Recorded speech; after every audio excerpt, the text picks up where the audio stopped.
Hi,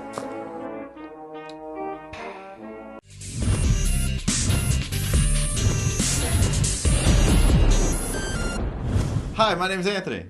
And I'm John from Johnny Ethco. Very first thing we have to say, there will be no spoilers in this video whatsoever at all to the story of Broken Age. That's what we're talking about today, Broken Age. Broken Age! Yeah, no story, no spoilers, and we're not even gonna do a spoiler video because the story is so fucking awesome that I don't even want to ruin it for you people. That's true. Just Shit. experience it. Yeah, John, what have I done though? They don't want to watch the rest of this video. They already know what I'm gonna say. I just summed it all up. Well, yeah, it's a good game. Let's talk about Broken Age. Broken Age is the point-and-click adventure that was by Double Fine. Mm-hmm. Yeah, started with the Kickstarter, one of those first big Kickstarters that came about. Like, oh, I wonder if this is going to work. Finally came out, and a few weeks ago, and we played it. This is my first point-and-click adventure game. I was excited about it ever since I heard about the Kickstarter. Because, yeah, Tim Schafer's made a lot of my favorite old-school point-and-click adventures. I grew up on those. Just the idea of him returning to that genre got everybody excited. And for good reason, because you've experienced it now. Yeah, well, I was excited because it's been so long since there's been a good quality one. I'm sure there's some here and there, but I didn't want to get into the older ones because I felt like they were dated at this point. Oh, they're not. And some of them are not. I do want to play them. It's like... They're not. They're but so I felt good. that way, and so Broken Age was my chance to try it now. Oh, here we go, new fresh take. John, what'd you think? Oh, of course. Well, of course, I loved it. The art style was great. If I can find anything to complain about, which I don't really want to, because the game's awesome, I'm concerned of the length of the game because I do remember a lot of the old classic point-and-click adventures that I grew up on, like Monkey Island 1, 2, 3, Day of the Tentacles, Sam and Max. They were all good, lengthy adventures. And what's released of Broken Age right now is just the first half, and that felt kind of short. I felt the same way. It was kind of short. Now, do you think it was because it was easy that it was that short? Yeah, maybe so. Maybe the older games were harder. Well, I also felt the older games had more items, more things to use items with. There were more things to do in them, whereas this didn't feel like that. But again, this isn't finished yet. We still have to wait for Act 2. I'm hoping Act 2 is a little bit longer. Me too. And I'm excited to see where it goes because the end of Act 1 was freaking awesome. Mm-hmm. Yeah, I hope the second half is longer. Maybe the second half will build off of the world they've created in the first half to make it longer. But yeah, I liked it as my first point-and-click adventure game. Now, I love the game Psychonauts. That was one of my favorite games of all time, mainly because of the writing in it, which John's gonna play or I'll kill him.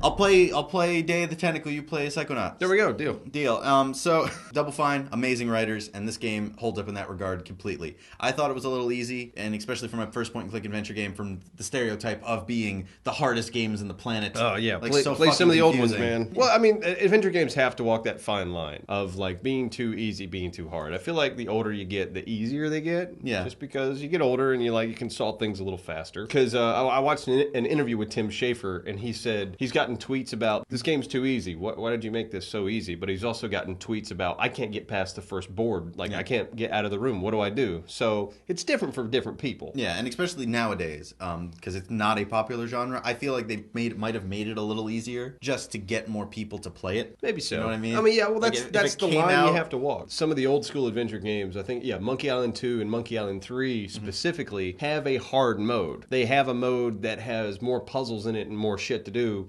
they're harder. Yeah, I got stuck on one, but that was because of an item I didn't pick up, and I had to kind of circle back and go what the fuck did I miss? Yeah. But that's an adventure game. You're like, I know I missed something. I got stuck on a few, sitting there. I mean, they were easy after you figure it out. Come on, why didn't I see that? But yeah, you got stuck here and there. Being in the world's pretty. John said that before. The world's beautiful. I mean, the art style is amazing. I love it. I'm inspired by it. I love that, it doesn't have the hard edges. It looks like a painting almost. Yeah. The voice acting's cool. Everything's good. Elijah Wood. There's tons of people you've heard before. You can't exactly pinpoint them, but I swear I hear people from the Rugrats, and Invader Zim is in there somewhere, the guy who did that voice. Yeah, those are, Elijah Wood plays the main character. Jack Black's in there. Yeah.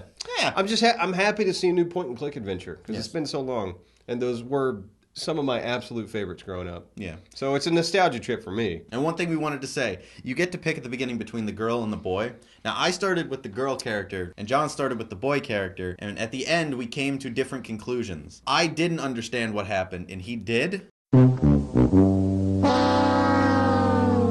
So we might recommend playing the boy, the guy character first. Yeah, I would recommend that. That's all we got as far as spoilers. The nice thing is you can switch back and forth. So if you do get stuck, if you're on the guy and you do get stuck, you can say, all right, let me refresh my brain. Let me jump to the girl for a little bit. But yeah, personally, I would recommend play through the guy scenario first and then go play through the girl. But the guy's name is Shay and the girl was...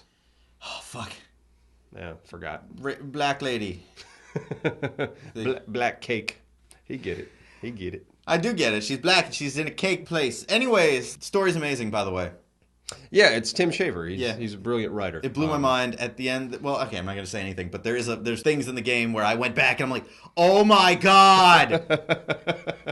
He had diagrams going like I had diagrams. I wrote down a whole wall with like pins and just connecting this thing to that. Pepe Sylvia. They keeps coming in. There's no Pepe. There's no Pepe here. It's always sunny in Philadelphia. Reference. Yeah. Anyways, go buy the game, says John and Anthony. I give it my thumbs up. Damn. I wonder if that would a good decision to release it in pieces like that or to release it all at once. I want to hope they did it for a reason rather than. Well, the dramatic effect was great. Yes, like the ending of that first half is like pow, does smack you in the face. Yeah, I wonder if they just did that to get more people to play it, get into it. That's why the first half's easier. It's kind of just, hey, look at this game. Maybe so. You enjoy it a little, and then when the second half comes out, everyone's gonna be like, whoa. But if it was one big package, maybe they would have been intimidated. All right, yeah. So guys, if you've played Broken Age, please let us know what you think about it below, and if you haven't, go play it and come back. Tell us. Also, like this video, subscribe to the channel, blah blah blah, all that stuff. You know, it helps us out. Is that good, John? Yeah, baby.